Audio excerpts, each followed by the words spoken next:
I wonder that there was none to uphold. Therefore mine own arm brought salvation to me, and my fury it upheld me.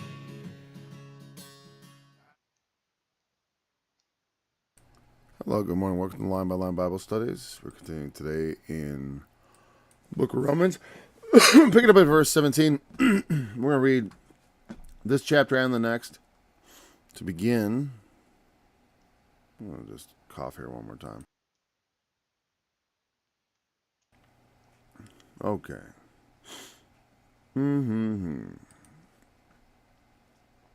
All right. I beseech you, therefore, brethren, by the mercies of God, that ye present your bodies a living sacrifice, holy, acceptable unto God, which is your reasonable service.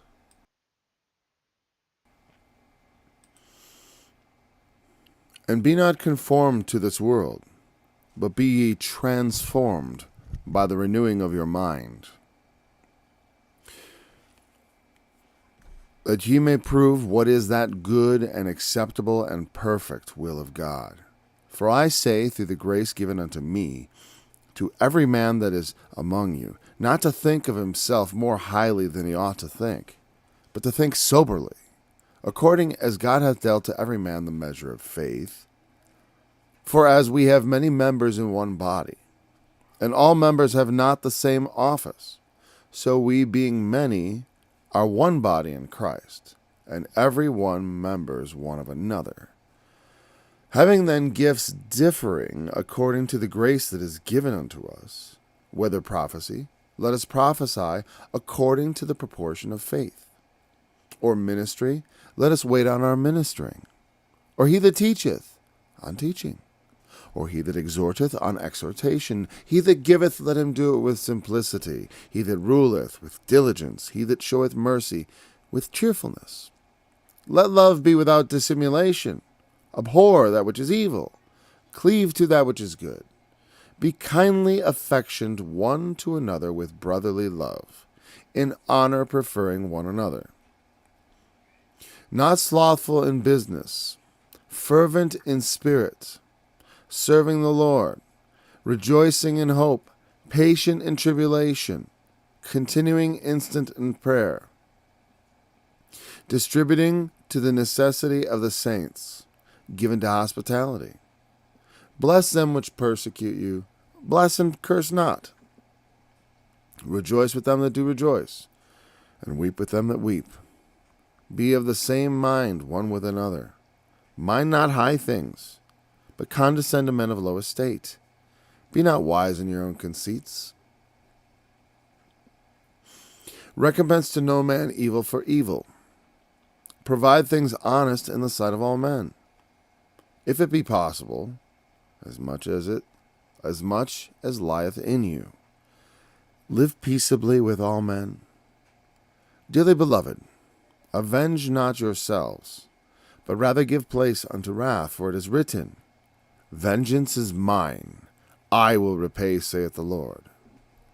Therefore, if thine enemy hunger, feed him. If he thirst, give him drink. For in so doing thou shalt heap coals of fire on his head. Be not overcome of evil, but overcome evil with good. Let every soul be subject unto the higher powers, for there is no power but of God. The powers that be are ordained of God. Whosoever therefore resisteth the power resisteth the ordinance of God, and they that resist shall receive to themselves damnation. For rulers are not a terror to good works, but to the evil. Wilt thou then not be afraid of the power? Do that which is good, and thou shalt have praise of the same. For he is the minister of God to thee for good. But if thou do that which is evil, be afraid, for he beareth not the sword in vain. For he is the minister of God, a revenger, to execute wrath upon him that doeth evil. Wherefore ye must needs be subject, not only for wrath, but also for conscience sake. And for this cause pay ye tribute also, for they are God's ministers, attending continually upon this very thing. Render therefore to all their dues, tribute to whom tribute is due, custom to whom custom is due, fear to whom fear, honor to whom honor. Owe no man anything, but to love one another. For he that loveth another hath fulfilled the law. For this, thou shalt not commit adultery, thou shalt not kill, thou shalt not steal, thou shalt not bear false witness, thou shalt not covet. And if there be any other commandment, it is briefly comprehended in this saying, namely, thou shalt love thy neighbor as thyself. Love worketh no ill to his neighbor. Therefore love is the fulfilling of the law. And that, knowing the time, that now it is high time to wake out of sleep. For now is our salvation nearer than when we believed. The night is far spent, the day is at hand. Let us therefore cast off the works of darkness, and let us put on the armor of light. Let us walk honestly, as in the day, not in rioting and drunkenness, but not in chambering and wantonness, not in strife and envying, but put ye on the Lord Jesus Christ, and make not provision for the flesh to fulfill the lust thereof. Sorry, there's no amount of coughing that's going to fix my voice right now. It just has to get better. So that's a continuing. Chapter 12 is a very long continuation. Chapter 13 is really a long continuation of chapter 12. You really didn't need a chapter division there because you can see they're very connected. In fact, it's all connected, obviously, but chapters help with convenience, but you see why we eventually have to just keep reading. I want to say one thing. When I talked preferring one another, we talked about that putting the other first. I don't know why I missed the whole in honor. Because it's like that sort of helps you key in. You put them first as far as honoring things. A lot of times people want to honor themselves first. It's like, well, and not to diminish other ways you might put someone first that are good. Again, this is not meant to be some sort of exhaustive list or like some table of commandments. And we're going to talk about, because we've already talked about that. And even, and in the midst of this all, here we're verse 17. Paul is giving us a lot of stuff. Now, a lot of it is reference to the law. Well, I need one second here.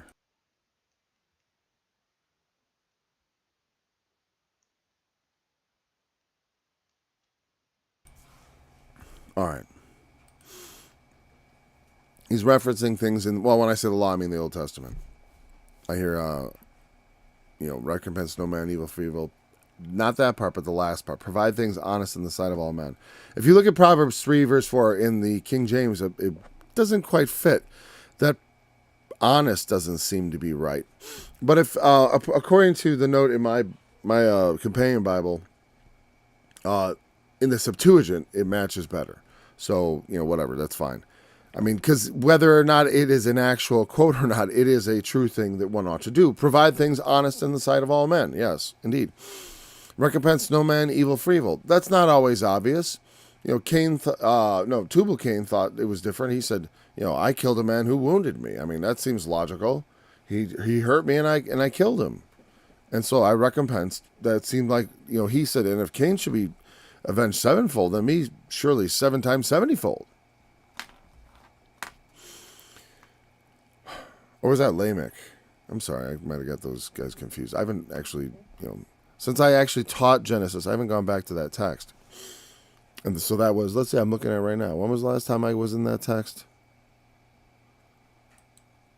These are things teachers aren't supposed to admit, right? It's all right. It's not currently up. Wait, what is that? I got to update my website. Doesn't even seem, it's whatever. I'm not going to bother with it right now. I was just curious.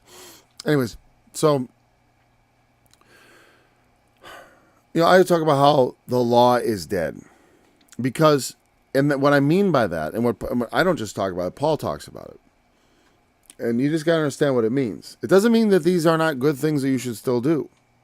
Just like he said, if there's, he sums up the commandments: "Thou shalt love thy neighbor as thyself." That phrase occurs 7 times in the Bible, 6 of them in the New Testament, but the original one is from Leviticus. We are called upon to love as a catch-all, as a command. But again, we have defects in our love. When I talk about the commandments being dead, what I mean is as a viable way, as a viable living way to be saved, to find salvation. It's a dead end. And that's what I mean by it. It is not, and God isn't even that office, as far as God is concerned, like the salvation by the law, it's like that's a dead letter office. No one was getting very far in that anyways, apart from the grace of God. And so, when it talks about these things that we should do them, but we are not looking to them as a means of salvation, but rather as we are brought into this, what would I call it? This selection of good things that we ought to do, of what essentially are commandments. There's no problem calling them commandments. But we are introduced to them in terms of, this is presenting our bodies as a living sacrifice, holy and acceptable to God. That means I am already holy. And that's my reasonable service. I'm presenting myself to God for service. I didn't get holy by doing all these things. I got holy through the sacrifice of Christ. That's already been established. So this and everything we've been talking about is the results. It's what happens subsequent.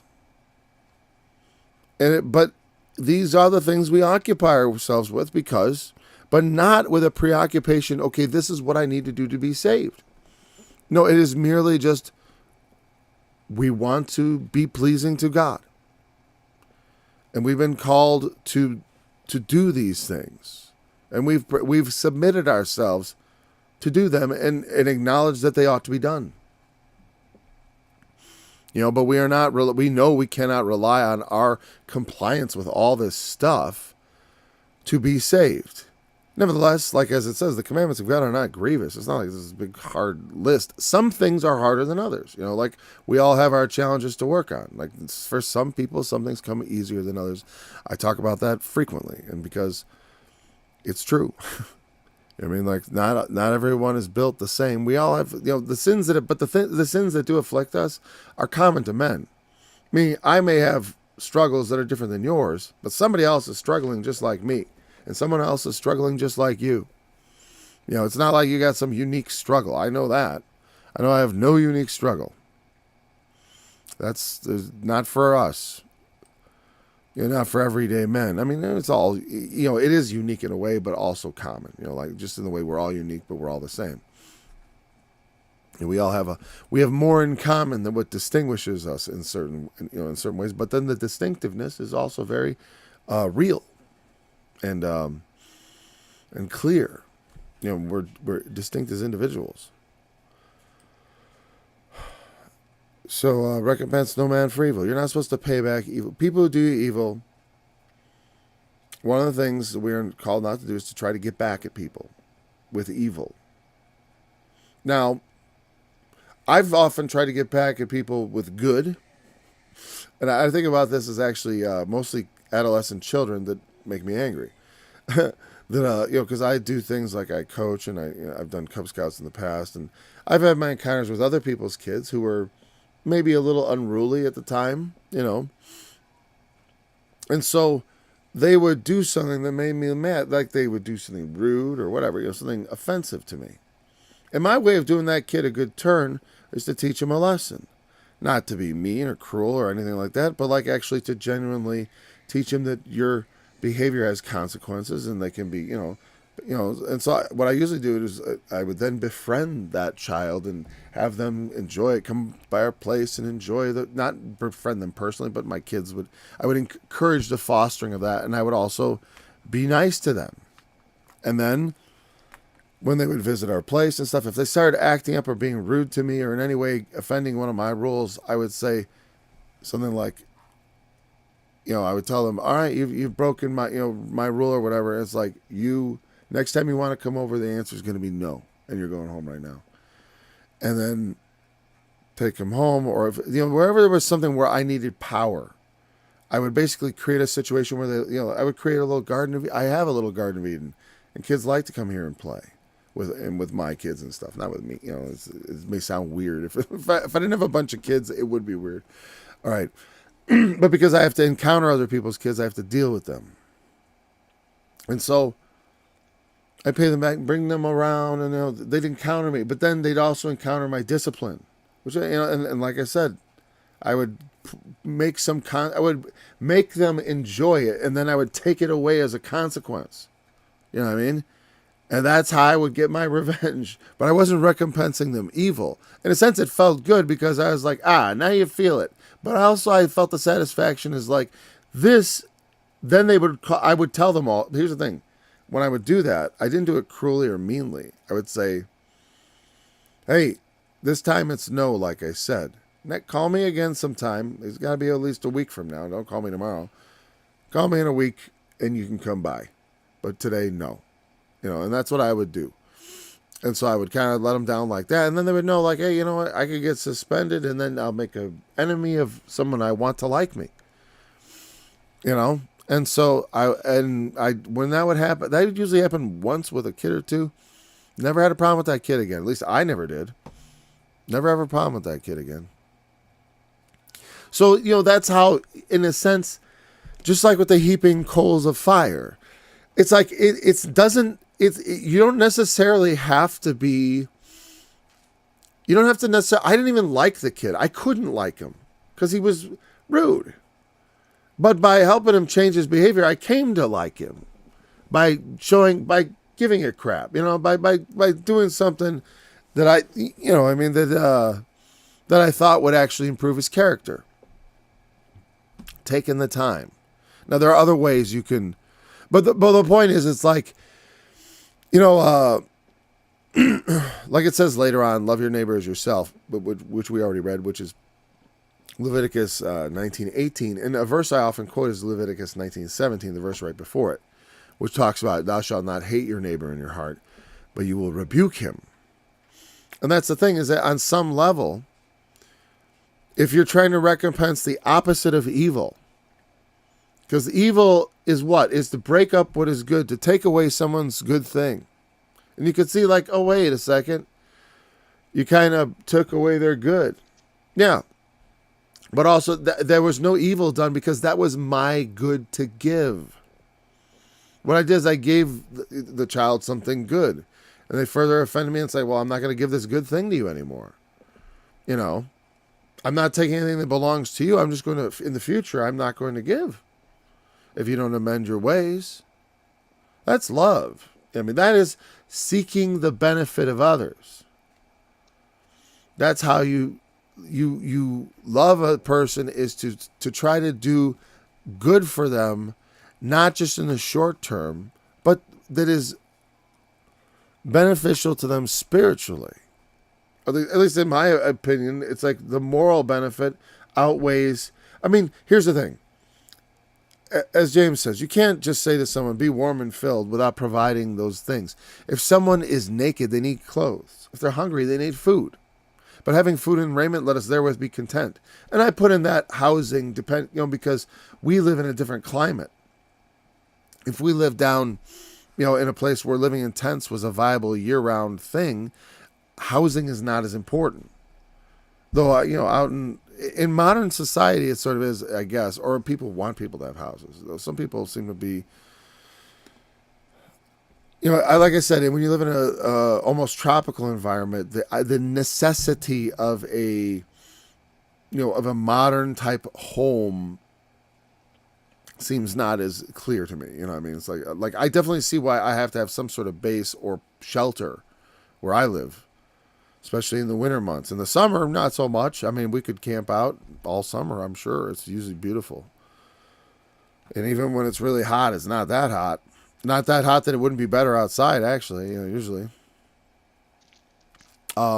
Anyways, but you got to have your basic necessities taken care of. When someone has those goods in their life, when then you got to think like, well, how do I do them good? Do I give them presents? That's not doing anyone any good. You know what I mean? Like when someone's wicked, I'll just start giving them presents. I've seen that. People try to do small kindnesses to people to try to turn them around and win their friendship. And I suppose there's something to that. I'm not saying that that's like off limits. A lot of times I say stuff that's in, my opinion or something like that, or my perspective. Again, be not wise in your own conceits. I have a certain idea of certain things. That doesn't mean it's always the best way. In fact, I was just thinking to myself, even when I talk about things like prayer, I do talk, I want to say, well, I rebuked myself about my prayers being about too many earthly things and and about concern about finances. I understand that when your finances are bad and you're not accustomed to it, you know what I mean? Like I said, I learned to do that while my finances were in desperate straits, to learn to be, to try to learn to be less affected by it, to be confident in the Lord and just trusting that, I'm always willing to, work will be there. It's all that, it's fine. It always worked out, but sometimes people have needs that are very basic, and you have to look to those needs.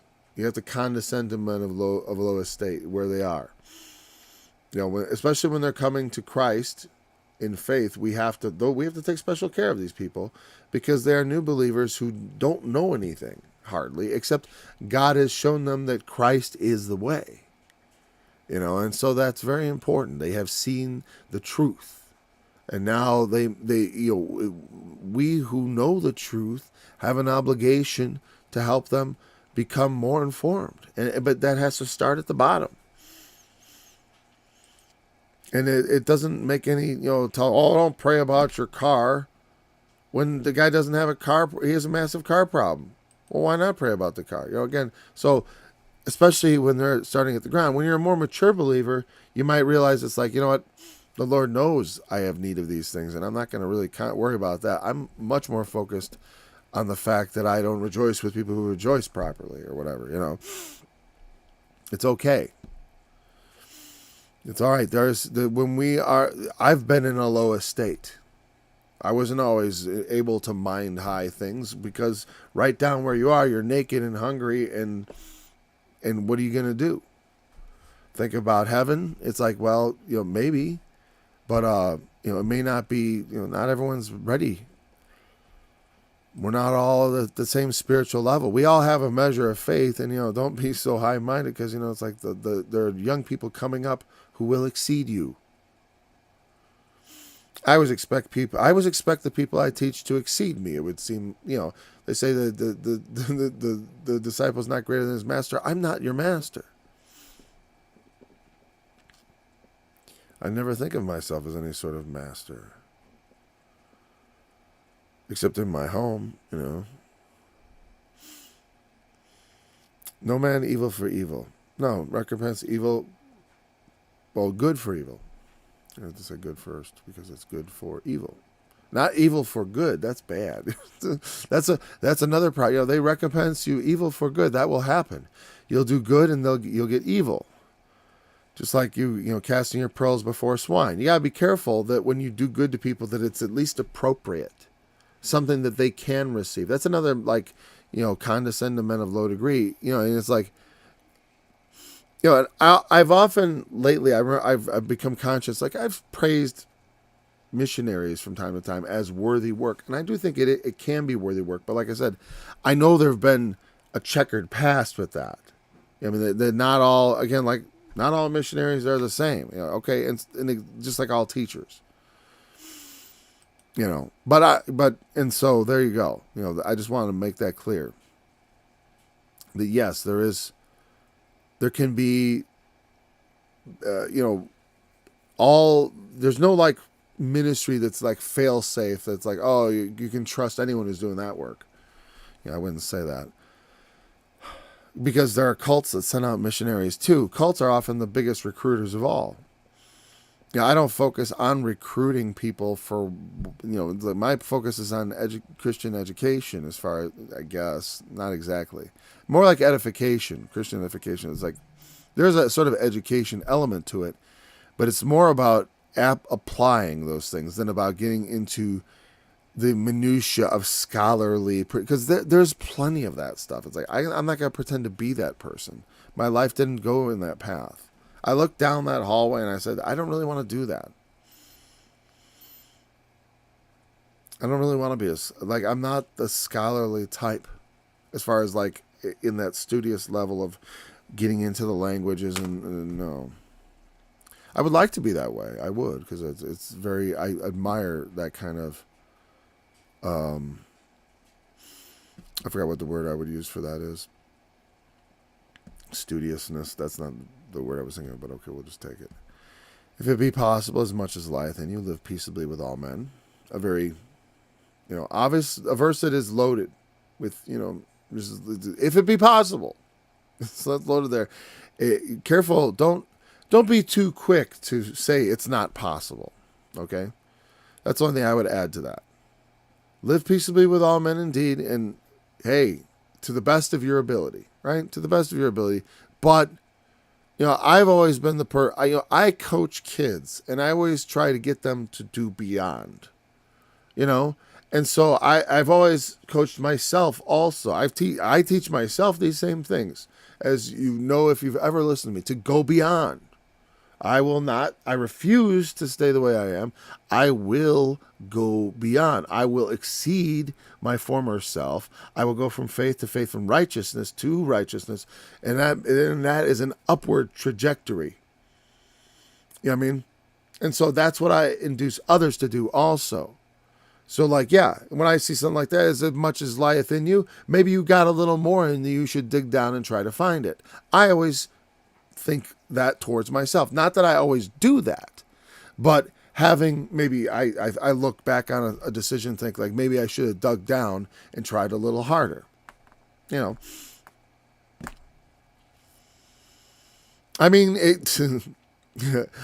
within the past month, I did confront someone in a sort of unpeaceful sort of way. But it was to bring peace, because I wouldn't want it to come to violence later, because there is a potential. Because it was violence related. When someone, I'm not going to go into detail because it's just whatever. But the point is but in that situation, there was no violence ultimately, and there was peace made, a sort of peace. There was I had words, but just words. Not words no fighting words, but just words of, what you're doing is wrong, and I see you doing it, and you need and you should stop. Basically, not those specific words, but that was the gist of what I was getting at. But it's it's fine. And and I understand it's not. Some people are very. Here's the thing, and also, of course, just like a lot of things. Hey, look at when he talks about divorce, that you're not in bondage to stay married to an unbeliever who doesn't want to be married to you. And as I've often pointed out, also as something to add on to that is but you're not you have to give a good faith effort as a Christian to make it work with them, especially if they want. You're not supposed to try to encourage a divorce secretly in any way. God sees, so don't do that. That to me is dangerous territory.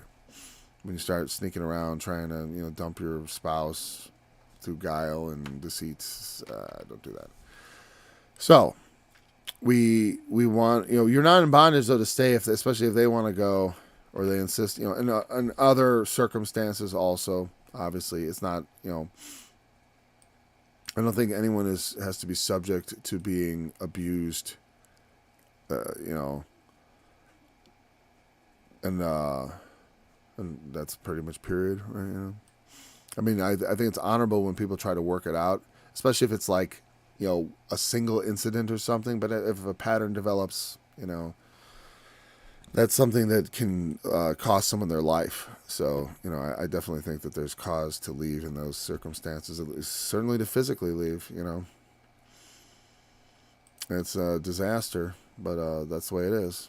It's never a good thing. Divorce is never good. It's like, there's a comedian who says it's always good because good marriages never end in divorce, which is true in a sense. I get his point. Some miserable couple got divorced. Okay. But it would be better if it hadn't ended up like that. They'd ended up happily ever after. That's what I would say. And it's too bad. Some people are so cantankerous or so bent on not getting along or so angry at the world and are hating God that you're not going to be able to get along with them. No matter how, you could be the greatest peacemaker on the planet Earth. You know what I mean? Not just like someone who's like, I'm just minding my own business. That's me. I mind my own business. I also like to make... I'm not averse to making peace between parties, even when I don't really have much of a stake in it. But still, there are some people so ornery, so cantankerous, and so just angry at whatever. Something's up in their life, whatever. Who knows? Possessed of an evil spirit. Who can tell? God knows. The Spirit knows. But you can't get along with them. And then you know what? You're not obligated to. We're not obligated to get along with everyone. It's something we're supposed to make a good faith effort. Good faith effort. I like that terminology. Everything we're doing is good faith effort, an effort in good faith to obey God. We're woefully inadequate to fulfill it. You got to understand that. But our salvation is not riding on this obedience. This obedience is just our reasonable service. Having entered into salvation, having inherited a crown. I mean, when I get the crown, I want to be worthy to wear it, don't you? Yeah, I want to have been like, and he's tried his best. It's like whatever my best is, even if my best is pretty garbage. Because not everyone's best is going to be the same. Whatever, then, I don't mind, and the thing is, it's sort of relative too. I mean, it's like someone with low capabilities doing their best, that might, in God's eyes, be better than someone who has all the gifts in the world who only turns in B+ work.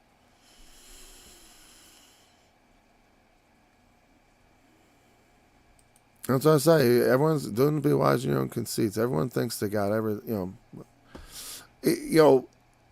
Oftentimes we will ride on the heights of. We feel very blessed and lifted up and gifted, and then you can fall down to the depths where you feel like none of it's working. But everything is.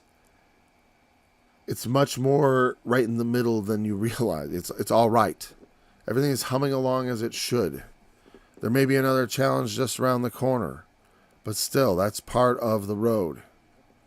That's part of the way we walk. That's part of the path we must tread. Jesus' life was not without its difficulties. Avenge not yourselves, but rather give place to wrath. The wrath that would cause, because what leads you to vengeance is that feeling of anger. But God says, vengeance is mine. I will repay, saith the Lord.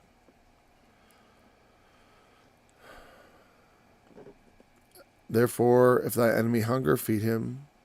God is the one who is said he will revenge. And that's, I talked about this before. We don't really have to, we know, we should pray for them. God, have pity on them, because he probably won't. There's lots of ways you could look at that, heaping coals of fire on their head. I mean, a sense of, like someone is hell-bent. I had a song about that, about the idea of being hell-bent. And by that I mean they are bent on destruction. They seem like they are anxious to get there. And they're hell-bent on arriving there. And when you do good to such people, all you do is heap coals of fire on their head. I mean, the fire that burns them will just be that more hotter. Because if your enemy is implacable, all the good you do them is merely further testimony against them. But also, and you say, so isn't that like cruel and awful to do to someone? Well, the truth is also it has the potential, if they hear it, to save them. If they hear, if you do good and their eyes are, and they say thank you, and what, why are you doing this for me? You can give them a reason. It's like, well, because that's what the Lord Jesus said to do. And maybe they would believe, and then be saved. You will heap coals of fire in a set, and of course, it means in the sense of like the enemy. Of course, when someone you hate does you good, it's almost unbearable.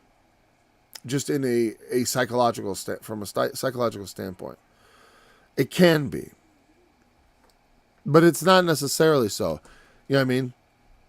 Meaning someone without a conscience will just think you're a sucker for doing good to them. Those are the people who, worst of all, who this almost becomes like literally true. As far as like their damnation that is just heaping further damnation upon damnation. Because those who you wronged, that you appear before the white throne judgment, and those who you wronged did you nothing but good, yet you still did not repent. Coals of fire indeed. Be not overcome of evil, but overcome evil with good. Doing, like I said, things that actually are good for them. They could be good for them. That if in so doing, that they could recognize somehow the error of their ways. Especially, like I said, and if they're hungry, gosh, feed them. Like I said, start at the bottom with their basic needs. If they're hungry, don't preach the gospel, not yet. Feed them first. Show them that you're cognizant that they have actual needs. That they're aware of. And show them your kindness. And then maybe they'll think, you know what, my soul also has needs. Maybe. Not the wicked don't often consider, but they do. I mean, I did. I wasn't of a particular type of evil, but, it doesn't matter because we see even the vindictive Saul of Tarsus can be transformed into the Apostle Paul of the Gentiles. Let every soul be subject to the higher powers, for there is no power of God. Now I guess in this, let's see how much time we got. We got plenty of time. So we're talking about government now. The higher powers. And I talk about this frequently because I think it is it's an important issue. Because on the one hand, I used to say something like we are the government, but that's not exactly right. That's why in the song I did recently I said the government is our property, basically, or sort of something like that. It's the property of the American people collectively. It belongs to all of us. The House of Representatives is the people's house. It belongs to every single person, every citizen of the United States of America. It belongs to us all. But still, there are those who are in authority in those places who are supposed to execute the law. That's the executive branch. And also who are supposed to pass laws based on the people's will, and that is the legislature. And then there is the judicial, which is going to judge the law itself, and also the people as to whether the law is applicable, whether the law is just, whether the law is constitutional, all that stuff, and of course judging those who have offended the law. And that's the point, that when we offend the law, government is there to punish. And Paul's assertion is that it is good. And I think the subtext also is that so long as it is good, so long as it tells us to do good, as long as it is the minister for good, as long as they are not a terror to good works. You know what I mean? I mean, obviously, when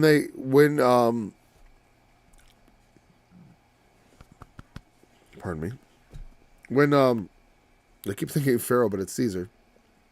When Caesar eventually declares, everyone has to make a sacrifice to a god, to me as a god. Everyone has to acknowledge me, or something that violates our conscience. That they demand or they outlaw Christianity. Obviously, we can't obey that. Right? When they ordain things that are not good, laws that are evil, they frameth wickedness by a law. Well, we don't follow that. And we willingly submit ourselves to their judgment. It's like, well, okay, come arrest me then. Or make it illegal to think what I think. You know what I mean? So the power is supposed to be there to do good. But the problem is when it does evil. And that's when you have evil men in charge. And they get out of control. And they do not... What they're following is not... Because, like when I talk about... I haven't talked about this yet, but I have a video about that I was working on. I'm debating whether I'm going to release. It's not a subject I really want to talk about because it's the flat earth and stuff. But one of the things about it that I'll say right here is that the predictions made by the model. We have a model of the earth going around the sun, and the earth is a globe, and the moon goes around the earth. And they can predict eclipses based on the motions, according to the model, according to Newtonian physics, according to all that stuff. They know the motions. And so they can predict when a lunar eclipse will happen and when a solar eclipse will happen. So tell me one time they were wrong. Tell me one time they're wrong. You can come up with every but this and but that you want in the world. I looked at everything to do with the flat earth. And it amounts to basically anytime they make a measurement that they're trying to say, look at something far off, you shouldn't be able to see it. They're always wrong. They basically have failed mathematics and science. They probably did in high school, and they don't know what they're doing now. And every time I see them making calculations, they're miscalculating. So there's nothing there. There's a bunch of. There are people who are either just wrong and ignorantly so, and I have no animosity, but just they need help. Understanding what they're trying to explain because they don't know what they're doing, and then there's those who are actually know what they're doing, and they're just milking this for whatever so they can be a big fish in a little pond. But anyways, what am I saying about that? Well, it's about that part about the predictive power, right? That they were right. And if when something is right, when it's true, because what I equate that to is Deuteronomy 18, where if a prophet prophesy in the name of the Lord and the thing come not to pass, you shall not fear him. He's a false prophet. Well, when someone says in the name of the truth, let's say, because the truth, whatever the truth is God's truth. The creation is a unmediated witness of what God has wrought. There it is for us to see. Only mediated through the eyes we've been given. And according to the evolutionists, we can't even really trust those as far as they're not really showing us reality or the probability is zero. But I mean, I thought that was funny because I was like, well, the probability is also zero that we would evolve from nothing. I mean, these are also zero probability schemes. It's all zero probability. What are you talking about? I thought it was about climbing Mount Improbable, one tiny little step at a time. So what if it's like 0.00000000001 chance? It happened. And all you need to do is get 1.000 every couple billion years, and pretty soon you'll have an amoeba. It works out fine. I'm being somewhat facetious. So, whatever is true is in some regards the property of God in my mind. Or it belongs in the province, or it can be judged under the same set of tools. You know what I mean? So when I look at the government, what they're doing, I judge it the same way I would judge anything else, whether it's good or evil. And if it's evil, then they're not fulfilled. Then that's not the ordinance of God. Those are principalities and powers and darkness in high places, things that you do resist. But some people make resisting the government just an excuse for them to be wicked. You know what I mean? They're like, oh, I only serve God. I don't pay attention. I'm or like the sovereign citizen and all that type of thing. People who don't believe that there should be any government. We need people who will track down murderers. Especially. Like I said, I'm not a huge fan of the the justice system's ability to faithfully. Especially in some of these cases where it's so sketchy. Some people, they're very wicked in the way they murder, and they try to get away with it because they're evil. There are other people who we know, but they're also evil, but they're going on these sprees and they don't seem to care. It's like, oh, we know these people are guilty. It seems pretty obvious. So the point is, the government is there to enforce the good. They shouldn't be a terror to good works.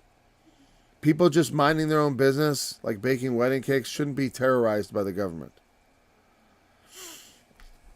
And again, like I said, it's like, if someone wants to buy a cake, you shouldn't ask them, even if they say to me, if someone wants to, like, if I have something I'm selling, something I made, and someone tells me, like, oh, well, I just murdered a chicken, or I don't know what, they declare to me there's some reprehensible thing. It's like, what I sell, I sell it to them. If someone came to me and said, I just murdered a man, I don't think I'd sell him a cake. You know what I mean? I'd be like, I'm going to call the police on you. So there are lines where I would be like refusing to, to even sell them something pre-made. But to do artistic work for someone, this has actually occurred in my business, in one of my businesses, where we were asked to do stuff that was essentially R-rated. This happened more than once, actually. And we turned the job down. And in one case, they accepted it. And they were, okay, sure, fine. They were like, okay, you don't do that? Fine, we'll find someone who will. Cool. And there was no, but one guy got mad that we wouldn't. It was like, why? Dude, we just have different. Why do you get so mad? We didn't condemn him. We just didn't want to do it. Didn't want to do it, But some people want you to participate in their debauchery. They want to require us to all participate in their debauchery. That's what my Welcome to Sodom song is all about. Everyone's going to be participating. You got to celebrate. Everyone's got to celebrate evil. Well, once the law starts enforcing that, by all means resist. But people be like, oh, like it says, pay your taxes, all that stuff, right? When we resist the power, we're resisting the ordinance of God, because God has put these things in power in order to be a terror to evil, to prevent, to be a deterrent, essentially, and also to avenge. And they are the minister of God to execute vengeance, not on its own behalf, but on the behalf of those who have been wronged. That's the point. The government is the law to take vengeance so I don't have to. Like if someone robs me, if someone robs me at gunpoint, there will be police involved and they'll want to find that person. I don't have to go after them myself by any means. I don't have to press charge. Maybe I decide to have mercy and not press charges, whatever. I don't know. I don't know if you get a choice on something like armed robbery. When someone pulls out a gun, I think they got to go to jail. I'm not sure about that. I don't really know much about law enforcement, to tell you the truth. Oddly enough, I really don't know much about it at all. Do that which is, all I know is how to get out of a ticket. Do that which is good, and thou shalt have praise of the same. Which is basically, whatever. I think I've talked about that before. For he that is a minister of God to thee for good. But if thou do that which is evil, be afraid. For he beareth not the sword in vain. They have the power to put you in jail. They have the power. The men with guns will come and take us if we do wrong, if we break laws. But how can you name laws in your state that you have to break because they're not just, you know? I mean, a lot of people speed, but we know it's like, do we need to? Not really. No. No, I remember years ago going to a class. I had to go because I had gotten a lot of speeding tickets, and it was led by a state trooper. And the logic seemed, I get it. It's like, we really, leave early. Don't speed. Because they can pull you over for any reason. You don't want to get pulled over? Then don't be breaking any laws. Have all your equipment, make sure your license plate light is on. Sometimes I've gotten pulled over for that. No light on your license plate. Because those bulbs go out. And, I've gotten pulled over a lot in my life, actually, for small infractions. I got away with a lot of it because it was just warning, and then I went and fixed it. I didn't know I had the bulb out, officer. It's true, I didn't. Or like, I happen to have it right here. I just haven't put it in. If thou do that which is evil, be afraid. Okay, he is a minister of God, a revenger, to execute wrath upon him that doeth evil. And not that doesn't ever go astray, but that is their purpose. That is ideally what law enforcement and the government is supposed to be about. Enforcing good laws to basically so that everyone can live in peace, and so that in things like business that there's that it's fair as far as that there's a level playing field and some other thing. I don't know exactly all the laws we should have. As far as it's a changing situation because whenever there's laws, there's people who find ways around them. That's the issue with laws. There's lots of loopholes, and that's like what you saw the problem in the New Testament when Jesus was confronting the Pharisees, that they had, looked at the law as basically this very, they looked at it from the outward literalist point of view, and then they'd allowed all kinds of corrupt ideas about, as long as we're doing, that you can, since the law says you can get a divorce, then you're justified because all you have to do is just get it, and there's nothing wrong with it. And he's like, whoa, wait a second. If you just divorce your wife because you find another woman more attractive, that's adultery. That's what he said. If you put your wife away just for any old cause, just for nothing, nope. Wherefore you must needs be subject not only for wrath, but also for conscience sake. Because we are subject not merely because of the fear, we could get in trouble, but also for the conscience sake because it's the right thing to do. Because God wants us to obey laws because they are also his laws. If I'm speeding down the road drunk and I kill someone, I haven't just broken the local laws, I've offended God, So that's why we should do what's right. Not only for wrath, but for conscience sake, right? We could get in trouble, but also, what? Right is right and wrong is wrong, period. For this cause pay ye tribute also, for they are God's ministers. You got to pay your taxes. Because you're paying taxes that they're continually attending on a lot of good things. Now, we could talk about all the bad things the government does, but the thing is, it still does all those good things. As long as they're continuing to do those good things, like enforce the good laws, which most of the laws are, there are very few laws that I need to break. Like, I'm not a big fan of like the seatbelt laws, and certainly, I objected strongly to the COVID restrictions, which weren't laws, but they were handed down from the government, right? And it was and at first I did obey until I saw what they were doing was not good but evil, and then I stopped obeying because of my conscience. When my conscience was violated, when I knew what they were doing was evil, they could say I don't want to pay taxes because it pays for a lot of evil things. Was it not so in the day of Jesus? Was it not so in the day of Paul? Were the Romans not corrupt?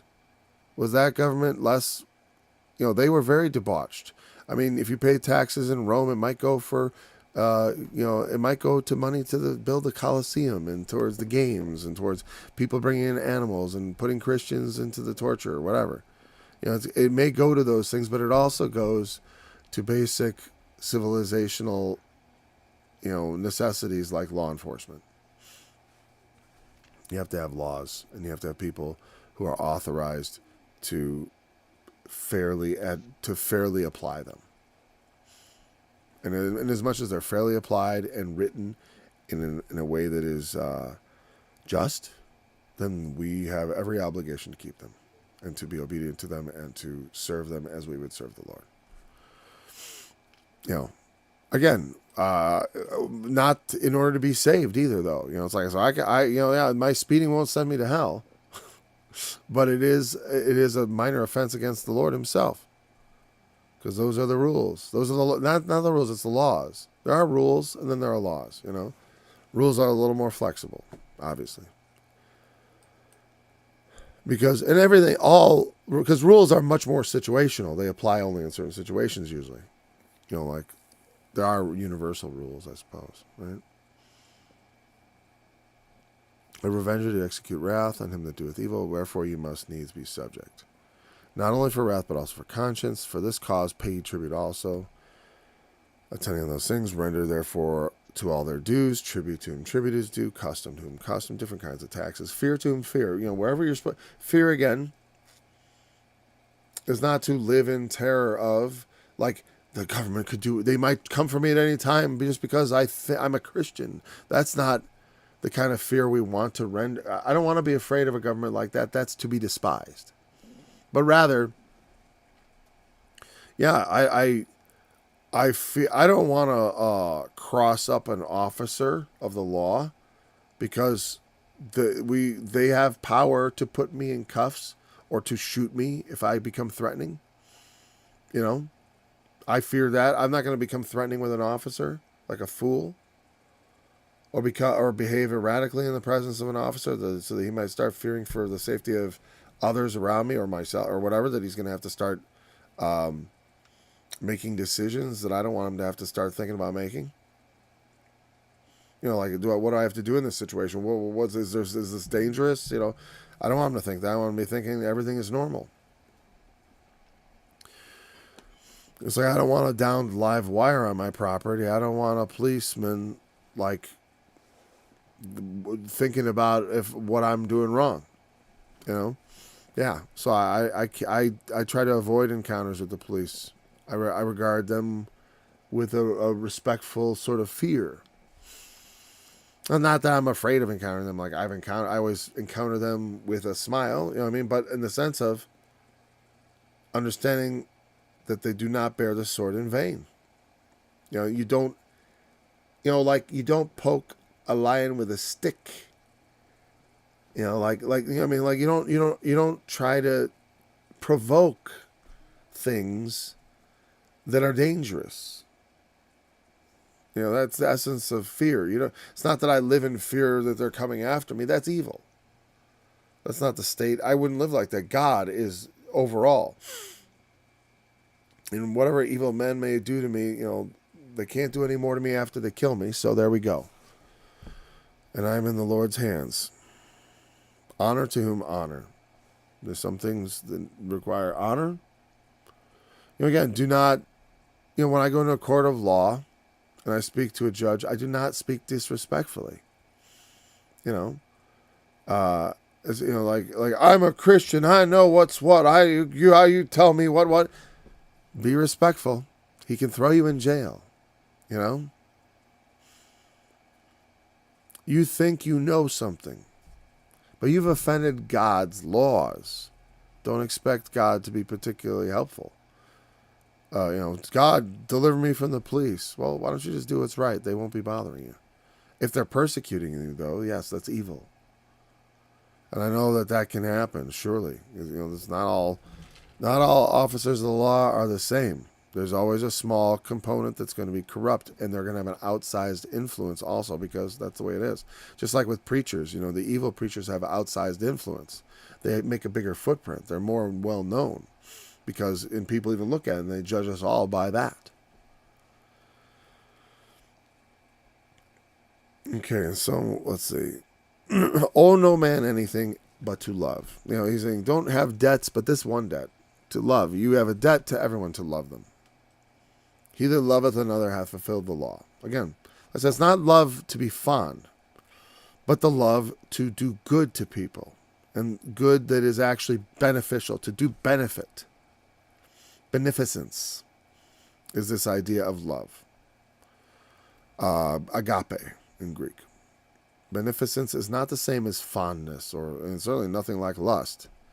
It is a much more studied and thoughtful kind of disposition.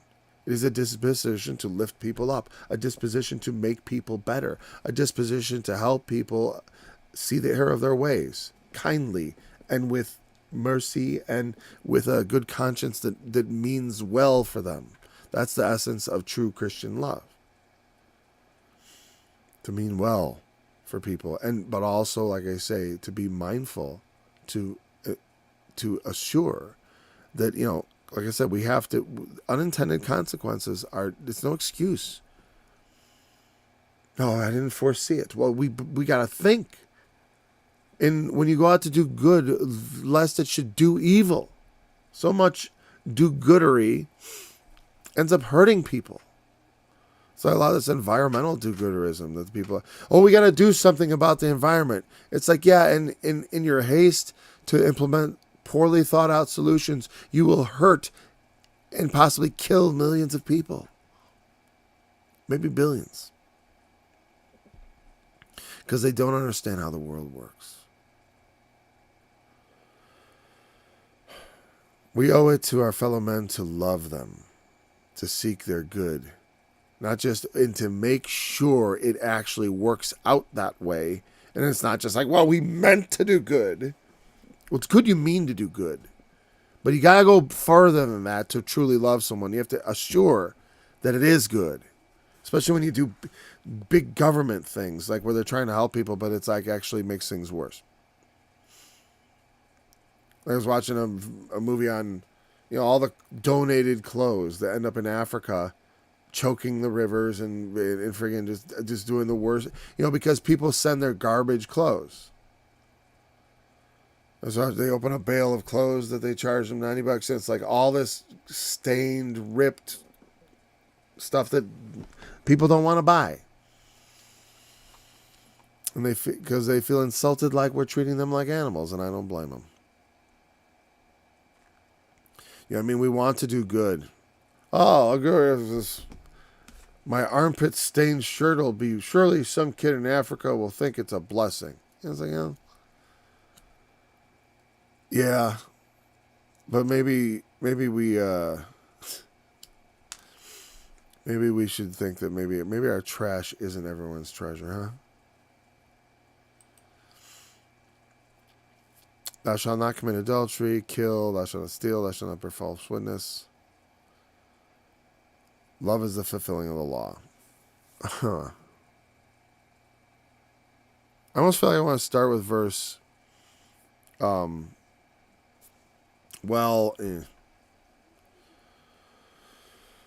We kind of talked about this, didn't we? Do you feel, as I do, that we have already discussed this? I do.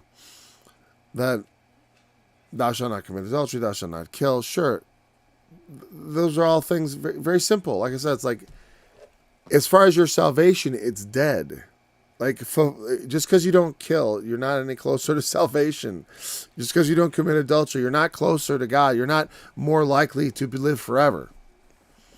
But those of us who have put our faith in Christ, we ought to consider these things as guides for life, schoolmasters for the future. Don't commit adultery, no. And even above that, as the Lord Jesus taught, learn to, guard your eyes in the way you look at women. Do not look at them with lust in your heart, but rather with kindly affection and brotherly intent. Let's say that. Again, bear false witness, thou shalt not covet. Just very simple, basic things that we know we have laws against perjury. We have laws against, covet is maybe not so much a law, but again, it's something in the law of God, but we also still have that same mindset. And that gets into the lusting type stuff, because that's what covet sort of indicates. And it's all sort of summed up in the idea of love your neighbor as yourself. And like I said, I cited from Leviticus 19:18 or 17, the other verse about like not hating him, that you have some sort of obligation that goes beyond just, I wash my hands of you, like as Pilate did. We are obligated to our brothers, our neighbors. And Jesus said our neighbor was, who is my neighbor? Well, we know who our brethren are. That's different. But our neighbors, we are to love them also, not just the brethren. It's different how you love the brethren, because love of the brethren is a fondness that you can't have just for an outsider. But you can still have beneficence towards every man, no matter how evil. You know what I mean? And as far as like, what would be good for them? Well, that they would repent. I remember years ago, someone was like, but if he believes, they said, what about OJ? If he believes in Christ, he still goes to heaven, right? And I'm like, this sounds like a third grade conversation, but we were like in our 20s. I'm like, if he got that epiphany of Christ's reality, he'd probably confess that he indeed was the murderer. And, that would be a good first step towards salvation, is like, speak the truth. But, because it's like, yeah, if he's hiding that faith, burying that faith in the ground, no, it's not going to do him very good. It does none of us any good when we hide our faith, when we bury it.